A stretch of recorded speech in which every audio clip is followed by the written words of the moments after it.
boleh diceritain dulu nih awal ketemunya sama Indra. Gimana sih? Awal bertemunya dengan Rame ya sis. Awal ketemu ini. Iya, awal pertemuan kalian seperti apa? Tanya dia aja. Iya. Dia lihat kesini, lihat kesini, lihat kedua, gue takut jawabannya itu. Aku ngapain ngomel-ngomel, nggak perlu ngomel-ngomel, biasa aja.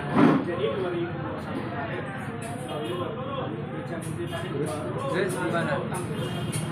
Dia tanya dia aja, awal ketemunya gimana, deketnya gimana, cara melamarnya gimana, dipaksa atau tidak, kesian atau tidak. Terus juga dia itu mempersiapkannya seperti apa, tanyalah dia, jangan tanya saya. Saya udah cukup banyak lihat gara-gara katanya ini pernikahan gimmick kelapa segala macam gitu. Jadi menurut saya pribadi silakan tanya ke dia aja langsung. Saya berharap banget dia masih terus mengada-ngada. Jadi nanti saya punya poin atau punya sesuatu yang bisa menenangkan karena jujur saya ngerasa dibohongin aja. Kenapa kak bisa bilang dibohongin gitu? Emang kejadiannya seperti apa sih? Dia berbohong tentang apa, Mbak? Ya kalau itu tanya aja sendiri lah. Katanya lagi meeting ya? Iya. Meeting apa? Meeting apa? Pekerjaannya dia mungkin. Apa kerjaan? Tapi memang kakak kenal Ibrahim itu orangnya seperti apa sih?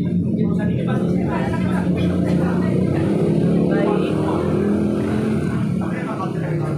Ya punya talenta. Katanya sih ngerti agama ya katanya. Ya nggak mau lah. Pertanyaannya nggak ada yang langsung ke inti gitu ya. Iya. Nggak mau langsung ke intinya aja. Kenapa minta cerai? Kenapa menikah gitu? Kenapa mesti nanya perkenalan?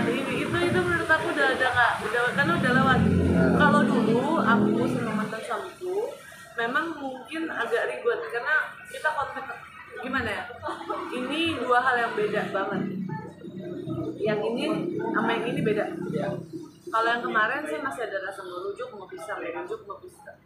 Kalau sama yang dulu yang pertama. Tapi kalau sama yang ini saya malah minta langsung talak 3. Gitu. Atas ada beberapa poin penting yang menurut saya itu tidak bisa lagi ditoleransi. Mungkin bisa disebutkan sedikit poin yang salah satu yang tidak bisa ditoleransi mungkin. Yang paling fatal mungkin. Yang paling fatal ya.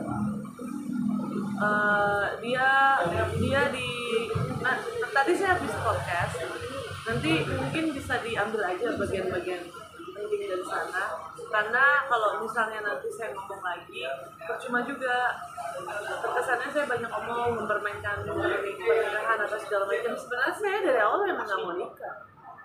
Tapi karena satu dan dua hal, saya kasih contoh satu ya, dia nonjokin marmer yang ada di tempat tersebut, kan harusnya kan pagi tuh saya udah cancel, nggak jadi. Terus dia tiba-tiba katanya lewat turun yang pas Jakarta macet banget, katanya dia turun apa segala macam, mau membuat create story yang sangat sedih dan lain-lain. Mau nggak mau kan hati ketar-ketir juga ya, wih sebegininya ya sama aku ya, wow. Ternyata ada masalah cuap-cuap di story. Kayaknya laki nggak gitu deh. Menurut aku pribadi loh, apalagi kan katanya kan agamanya kuat, harusnya kan gelar sajadah aja ya, masih gelar sajadah. Kalau saya sama mantan suami itu kan pahitnya banyak. Kenapa saya bilang mantan suami saya baik? Karena memang dulunya orang baik, cuman agak keselipet lingkungan. Kalau yang ini saya bisa katakan saya kena tipu sih. Cuman saya masih nunggu dia mau ngomong. Kalian dipanggilin ya? Ya ampun. Kalian dipanggil kan jujur? Iya kan? Kalian dipanggil kan? Kalau kalian kan chat saya. Kalian ini dipanggil dia kan? Ya udah nanti cepet-cepet aja langsung yuk poinnya apa gitu. Enggak poinnya tapi adalah sebenarnya kayak pada akhirnya kenapa memutuskan untuk mau kalau memang awalnya tidak mau gitu yang membuat apa kata-kata dia yang mengandung yang memaksa ya yang seolah-olah wah ini mau nggak mau gue harus nikah ya terus gitu. Nanti aja aku keluarin CCTV-nya. Iya. Oh itu ada CCTV-nya? Kan di gedung itu kan pasti ada CCTV dong. Dari saya datang, tiba-tiba disamperin, tiba-tiba pindah ruangan, tiba-tiba dia mukulin tembok. Terus pas udah itu saya bilang sama dia, kamu ngapain mukulin tembok begitu? Ya aku ikut gini. Ratu Rizky Nabila yang dulu mungkin nangis. Kalau sekarang saya sih enggak. Saya sekarang maunya main cepet aja. Kemarin saya salah mengiyakan gara-gara paksaan atau kesian atau apapun itulah kalian mau sebutnya. Cuman kan saya manusia biasa ya. Saya pasti akan ada yang namanya memutuskan sesuatu tanpa pertimbangan tertentu yang bisa dibilang terlalu ceroboh, bukan terlalu ceroboh bahkan, emang ceroboh. Terlalu terburu-buru. Enggak, ceroboh. Kalau terburu-buru beda konsep. Saya ceroboh, saya bodoh, dan ya gitu. Tapi apakah si orang ini tuh kalimat paksaan yang paling kakak ingat tuh apa pas kejadian untuk memaksakan kan katanya karena paksaan menikah gitu, kalimat-kalimat apa yang dia berikan? Jujur ya, saya aja lupa Mas Dedi. Beneran saya lupa. Jadi mungkin berapa dari nikah sampai kakak bercerai ini berapa sih umur kalian nih berdua nih? Umur pernikahan? 2 hari. 1 kali 24 jam, 2 kali 24 jam. 1 kali 24 jam kurang, lebih dikit. 1 kali 24 jam lebih dikit. Kenapa saya ambil waktu secepat itu? Jadi gini, karena saya mengiyakan pada saat itu, lalu saya berpikir bahwa ada 1 faktor, 2 faktor, 3 faktor, akhirnya saya iyakan, terus nggak jadi, terus saya iyakan, terus akhirnya saya nyesel tuh. Tahu gitu mah nggak sama sekali aja, gitu loh. Nah, sebenarnya kenapa 1 kali 24 jam lebih sedikit? Dikarenakan ya supaya saya nggak keburu, maaf ya, itu, gitu. Ya udah langsung aja diudahin. Makanya kan keburu tidur sama dia gitu. Iya, itu kan nggak boleh. Maksudnya kalau itu kan nanti ribet lagi ke depannya gitu loh. Jadi saya ambil kerjaan di hari itu gitu. Dan saya nggak pernah ngomong-ngomong jelek tentang dia. Cuman karena dia udah keterlaluan, pakai posting-posting apa sih namanya, dia bilang saya mau bunuh dia ya. Begini aja konsepnya sih, begini aja konsepnya. Kalaupun nih saya mau bunuh dia, lah Anda mau dobrak masuk rumah saya. Itu rumah saya loh, bukan rumah kamu loh. Kamu suami. Ya boyong saya ke rumahmu toh. Kenapa jadi kamu tinggal di rumah saya, mau nerobos rumah saya, naik mobil saya, makan di tempat saya? Nggak gitu konsepnya dalam Islam. Dan dia kan katanya tahu banget agama. Ini saya sebenarnya kondisinya marah. Tahu banget agama. Kalau memang tahu banget agama, ya restu itu penting. Keterbukaan itu penting. Dan eksekusi dari niat itu juga penting. Saya katakan itu juga di suami saya. Kalau yang saya bilang saya mencintai orang lain, ya saya mencintai orang lain. Ada namanya Habib Nurmagomedov. Kenapa saya ngomong gitu? Supaya saya diceraikan, makanya saya bisa talak 3 langsung. Saya menurut saya itu udah nggak bener nih begini nih, dan saya nggak bahagia nikah sama dia, sama sekali tidak bahagia. Jadi prosesnya adalah saya menikah, tidak jadi menikah, tidak jadi akad, terundur lalu akan terjadi pada setelah maghrib, harusnya itu pagi. Dikarenakan 1 dan 2 hal saya mengiyakan. Mungkin saya antara ragu tapi maju tapi mundur, gitu. Dan karena saya tahu dia benar-benar sama saya gini, saya akan berani menceraikan kamu kalau kamu mencintai orang lain. Ya udah saya ngomong gitu aja karena biar diceraikan. Kronologi yang dia mau dobrak rumah itu seperti apa? Saya habis pindahan habis kabur, habis dari rumah sakit, itu betul saya nenggak obat tidur ya, obat sakit kepala. Obat sakit kepala, karena saya bilang, kamu mau ceraiin saya nggak? Saya bilang, ya minum aja. Oh, berarti ada ancaman dari kakak awalnya mau ceraiin atau saya minum gitu? Iya, saya akan bukan ancaman, pilihan. Pilihan. Saya nggak bahagia nih begini, boleh nggak ceraiin aja? Saya nyesel, karena main nyesel ke pas belakangan dong. Saya nyesel banget, boleh nggak? Kita udahan aja. Kalau kamu nggak, dia kan nggak mau ngomong. Kalau kamu nggak mau ceraiin saya minum aja. Ya udah, saya berhenti dulu karena kan saya juga sempat kirim foto itu ke beberapa orang. Tapi saya pikir-pikir kayaknya kalau sendiri kayaknya kurang deh. Saya beli lagi 3 strip. Jadi kan ada waktu kurun waktu untuk mikir dong. Sebenarnya gini sih, mungkin yang nonton ini bakalan berpikir gini, iya, kok Ratu makin kesini makin kesana ya, kok Ratu mempermainkan pernikahan ya, enggak, serius. Jujur saya hari ini pokoknya ketemu sama teman-teman media, hari ini terakhir, besoknya saya nggak mau ada klarifikasi lagi. Intinya kalian tahu Saskia sama Vicky, ya saya begitu. Dah, itu aja simple. Jadi nanti kalian mau ketemu dia mau bilang dia lagi meeting, kayak coba tanya meeting apa. Meetingnya apa? Terakhir makan gimana?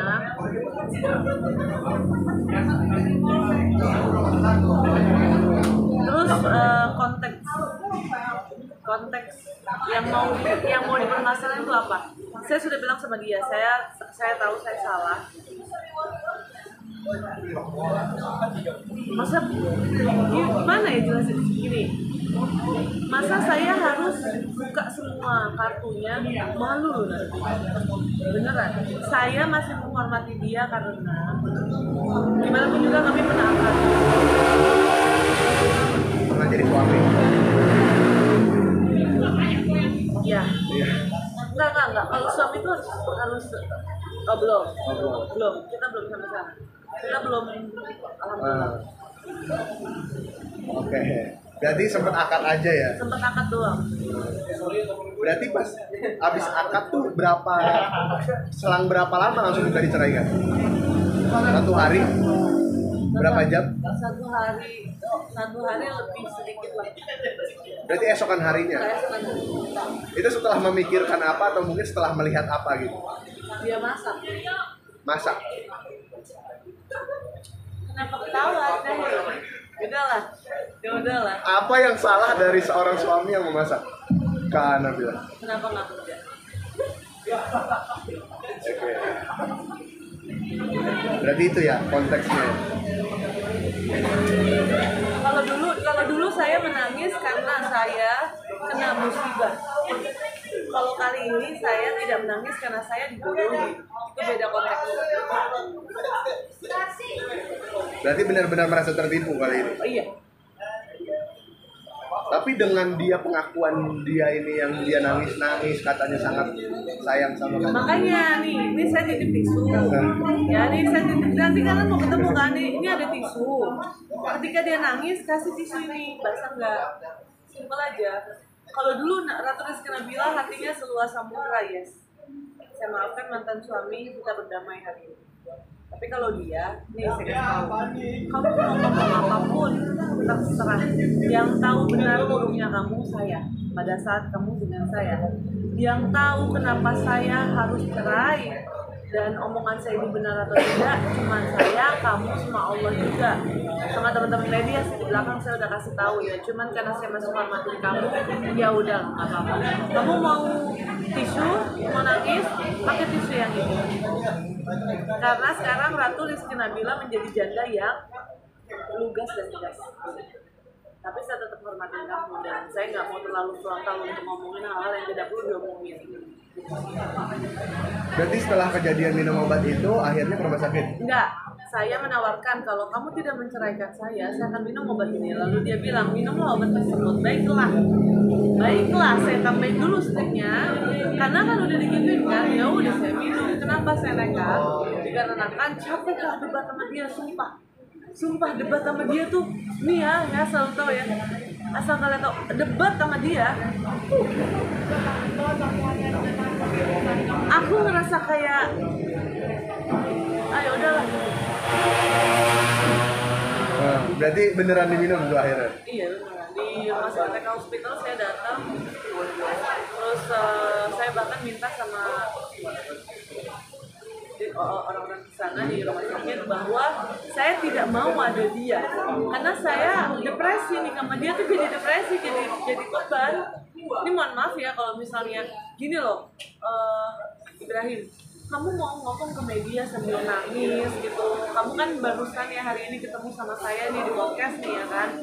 Ada dua sih yang bakalan jadi konsumen netizen. Yang pertama adalah kamu begitu mencintai saya sehingga kamu menangis, tidak ikhlas,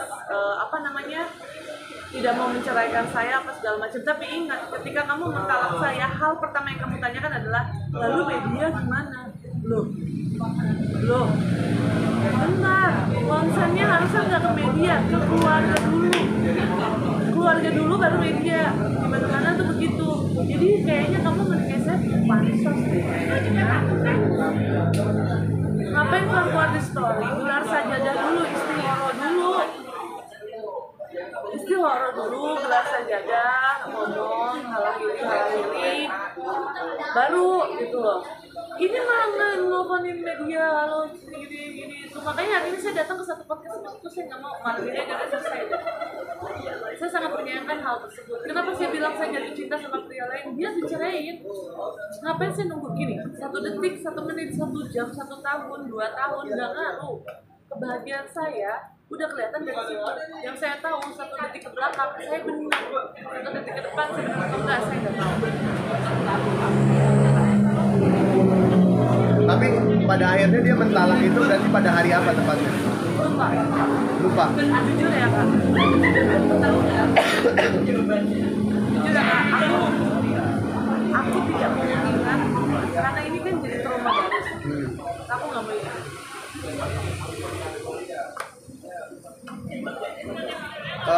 Dan akhirnya berarti setelah dari rumah sakit langsung pindah rumah mendadak. Dari rumah sakit pulang dulu ke rumah, lalu di rumah pun kita masih berdebat. Padahal saya baru aja selesai hampir yaitu lewat masih begitu juga. Saya bilang saya mau minta talak, untung saya nggak bilang saya mau minta duit loh, karena kalau saya sampai minta duit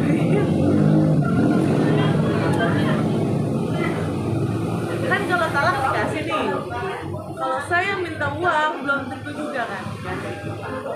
Untung saya minta talak loh.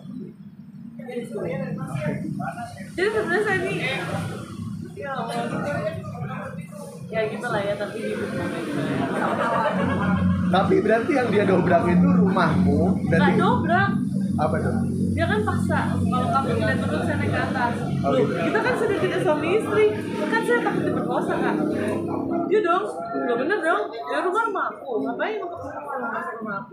Janganlah, enak aja. Ucapan dia pas talak apa? Dia tanya, apa alasan kamu? Saya nggak cinta sama kamu. Terus kenapa kamu nikahin saya? Kasian, terpaksa. Saya jawab gitu. Ya iya, nanti lihat CCTV-nya ya. Ntar aku keluarin kalau perlu. Tapi sih nggak penting juga sih sebenarnya kabarnya. Ya udah sih, udah nikah, cerai, udah gitu loh. Ucapannya dia apa? Ucapannya dia, oke kalau gitu kamu tanggung sendiri dengan media ya. Saya akan. Gini kok aku pikir, aku tanggung jawab dengan media. Tanggung jawab tuh sama Allah. Aja wajallah harusnya. Ini dosa kita berdua, kenapa yang tanggung jawab lagi? Yang tanggung jawab tuh kalian. Lucu kan? Lucu gak sih? Nanti ketika kalian ketemu dengan mereka, terus kalian pasti bingung nih yang nonton ya. Aku senyum-senyum, ketawa-ketawa gitu. Soalnya saya ngerasa bodoh aja. Saya merasa bodoh. Jadi saya berusaha rasa kecewa saya rubah menjadi sesuatu yang positif aja sekarang. Berarti ada malu-malunya juga?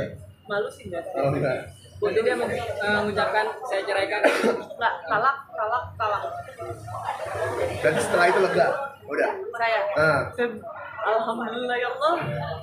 Akhirnya pengorbanan saya tercapai. Terus abis itu ceritanya Gak ada kan ngeliat janda seneng. Kalau dulu kan saya nangis. Iya. Ya ini udah musibah. Kalau sekarang saya seneng tapi saya nggak bisa kasih tahu detail story-nya gitu loh.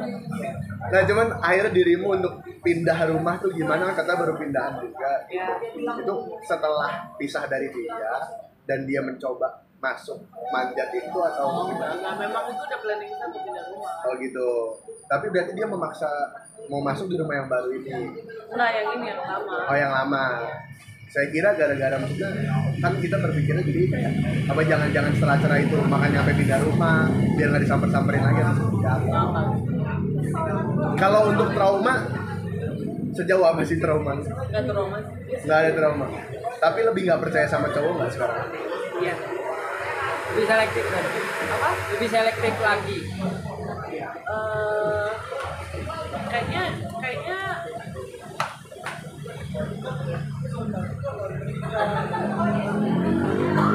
gimana ya, ini jawaban susah.